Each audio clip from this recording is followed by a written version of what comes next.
weet nie as ons na die ding moet staan of ver weg gaan. Check hoe fucking kan ons 'n cracker ontplof in 'n fucking Pulitzer wêreld ding. Fucking check die ding. As die cracker se fucking wat's naams? Cracker is hier binne. Lekker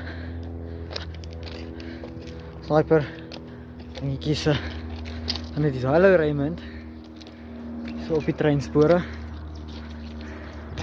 Ek sê dat ding, dat ek hom pop. Wag. Dis hoe hy moet lyk.